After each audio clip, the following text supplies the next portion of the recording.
Salam Bapak Ibu sekalian yang dikasihi oleh Tuhan Yesus Kristus. Selamat pagi, salam sejahtera untuk kita semua. Tuhan memberkati Bapak Ibu sekalian dimanapun berada. Hari ini kita kembali disapa melalui firman Tuhan yang diambil dari kitab Ibrani pasal 2 ayat 5 sampai ayat yang ke-9. Ibrani pasal 2 ayat 5 sampai ayat yang ke-9. Bapak Ibu Saudara-saudara yang kasih dalam Tuhan Yesus Kristus, mari kita berdoa sebelum kita bersama-sama mendengarkan firman Tuhan. Terima kasih Tuhan, pagi hari yang indah ini kami bersyukur Tuhan telah memimpin, memelihara, menjaga hidup dan kehidupan kami. Sehingga pagi hari ini kami boleh menikmati hari baru bersama Tuhan. Jadikan hari ini hari yang ceria bagi kami, hari yang mendatangkan damai sejahtera bagi kami, sehingga kami boleh hidup di dalamnya dengan penuh sukacita. Firman-Mu yang akan kami dengarkan bersama, kuasai kami dengan Roh Tuhan, agar kami boleh mengerti secara baik, dan terlebih-lebih kami dapat melakukannya. Di dalam dan oleh Yesus Kristus kami berdoa dan mengucap syukur. Amin. Hari ini Kamis tanggal 10 Juni 2021 sesuai dengan Almanak Nas Gereja Kalimantan Evangelis, Ibrani pasal 2 ayat 5 sampai ayat 9. Di bawah perikop, Yesus seketika lebih rendah daripada malaikat-malaikat. Baik Bapak Ibu sekalian, saya akan membaca salah satu dari firman Tuhan ini, yaitu di dalam ayat yang ke-6. Ada orang yang pernah memberi kesaksian di dalam suatu nas, katanya, apakah manusia sehingga engkau mengingatnya, atau anak manusia sehingga engkau mengindahkannya. Saudara-saudara, Bapak Ibu sekalian, nas ini sebenarnya paralel atau bersama dengan yang dikutip dari kitab Mazmur pasal 8 ayat yang ke-5. Kalau Ibrani pasal 1 tadi berbicara tentang kealahan, keilahian Yesus Kristus yang adalah firman itu. Dan di pasal yang kedua ini, Ibrani melihat sisi kemanusiaan Yesus. Bapak Ibu sekalian yang dikasihi Tuhan, sejak manusia jatuh ke dalam dosa, kalau kita baca dalam kitab Kejadian pasal 3 itu, maka manusia dikuasai oleh dosa. Manusia diperhamba oleh dosa. Sehingga dia tidak merdeka. Sehingga dia kehilangan dari kemuliaan Allah. Kehilangan dari penciptaan yang pertama. Hakikat dan martabatnya sebagai makhluk yang mulia yang diciptakan Allah telah hilang karena dia telah diperbudak oleh dosa. Maka itu Ibrani ingin mengangkat dari sudut kemanusiaan ini, ya.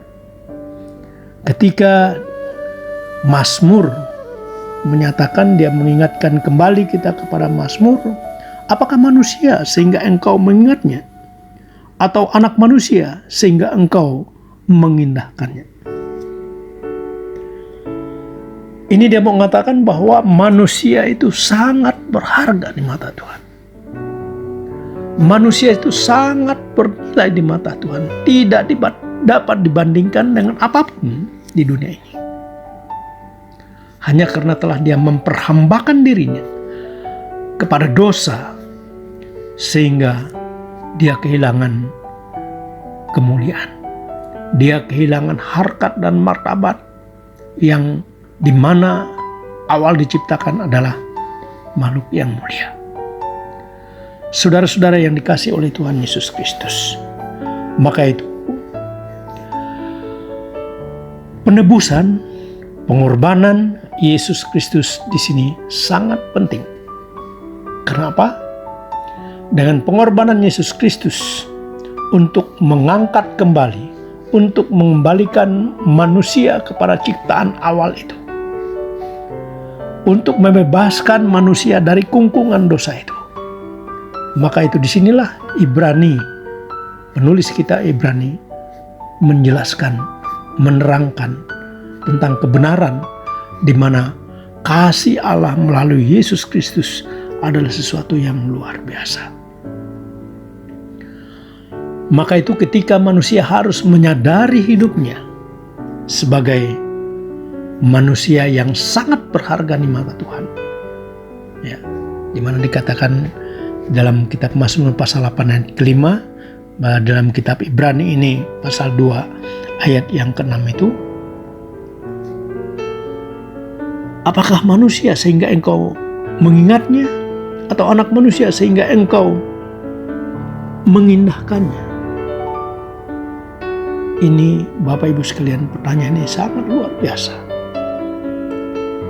Dia mau mengingatkan kepada kita bahwa kita sangat berharga dan bernilai di mata Tuhan.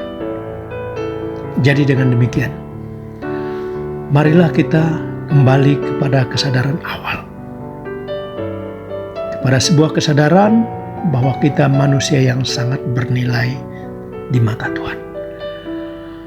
Maka jangan kita sia-siakan hidup ini. Maka jangan kita rusak hidup ini. Maka jangan kita sia-siakan dalam waktu-waktu yang telah Tuhan berikan kepada kita. Allah di dalam Yesus Kristus yang telah menjadi manusia, Dia ingin merebut kembali hakikat manusia yang mulia itu di mata Tuhan. Dia ingin memperbaiki kembali.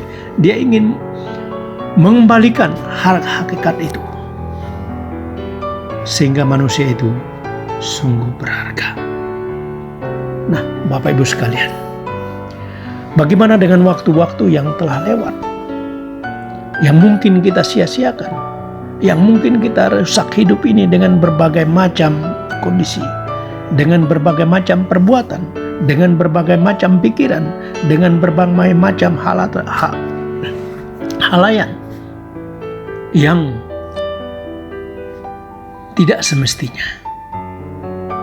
Maka itu hari ini, ketika manusia dipertanyakan dan Tuhan mengingatnya, Tuhan mengindahkannya, maka mari kita kembali kepada keharibaan Tuhan. Mari kita kembali kepada Sang Pencipta yang sungguh mulia, yang menciptakan manusia dengan hakikat dan kemuliaannya. Bapak Ibu saudara-saudara, sadarlah kita bahwa hidup ini adalah sebuah anugerah yang harus kita syukuri. Yesus Kristus yang telah berkorban itu dengan satu tujuan, supaya manusia kembali kepada hakikatnya sebagai ciptaan yang mulia itu. Maka itu hidup kita harus punya tujuan. Hidup kita harus punya goal. Apa tujuan hidup kita? Saudara-saudara, tujuan hidup kita tidak lain adalah memuliakan Tuhan. Memuliakan Tuhan melalui karya kita, melalui sikap kita, melalui perbuatan-perbuatan yang nyata, yang baik, yang dapat dirasakan oleh orang lain. Karena segala sesuatu telah diserahkan oleh Tuhan kepada manusia untuk dikelola secara baik. Maka marilah kita bertanggung jawab terhadap hidup ini, sehingga tujuan hidup ini tidak ngambang, tidak sia-sia, tetapi dia memuliakan Tuhan. Karena Tuhanlah sang pemilik hidup yang sejati.